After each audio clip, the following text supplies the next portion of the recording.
In this lecture, we will look at improving on the concept of the ICO and the main contenders.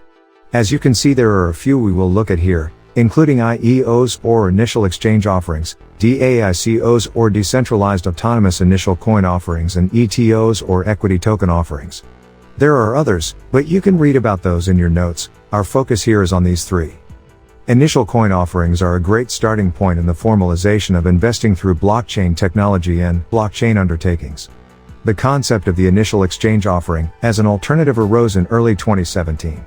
The main philosophy of the IEO is that it is no longer the project team who is the direct counterparty for the investment. The project gets directly listed on an exchange, without going through the traditional ICO steps.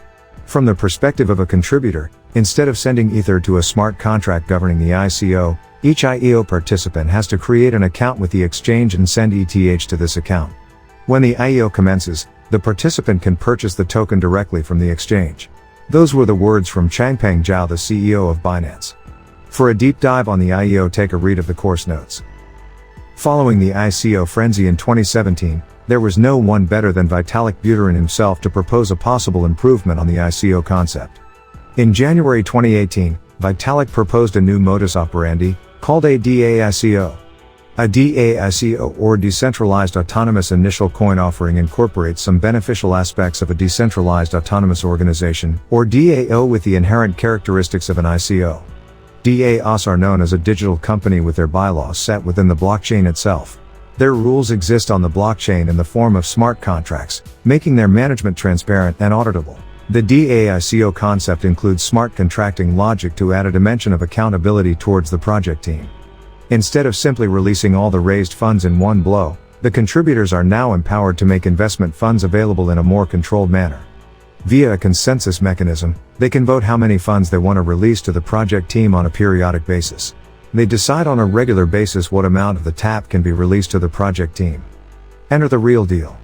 How would you feel about tokenizing everything that ever existed on traditional platforms? Think real estate on the blockchain, government bonds, public equity, private equity, startups in their seed stage, votes, diamonds, gold, and commodities. With the blockchain, we can go to whole new lengths. For the sake of simplicity, we can categorize most of these under security tokens.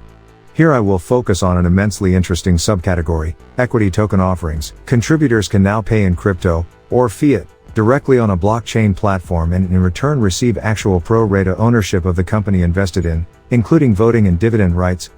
This equity crowdfunding mechanism allows for off-chain companies to issue their shares on a on-chain blockchain platform.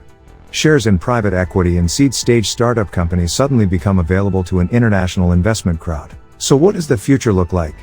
Let me start by asking you which option you would choose as a project team, as an investor, or as an exchange. Clearly, it all depends. As a project team, are you issuing a utility token or a security token? As an investor, do you want to be the owner of your cryptographic keys? One thing is certain, ICOs are entering adolescence. That first route is starting to branch out, and with it brightening up the future of crypto financing. It's still a little misty. But we are starting to see a gigantic sequoia, a whole new fundraising universe. Your next assignment is to watch the video we have recommended, which will provide you with an alternative perspective on the ICO and its future. In fact, the ICO has made a revival in 2020 with the launch of many DeFi-related projects. This is a great area to look for investment opportunities, although as we shall see later, it is also high risk.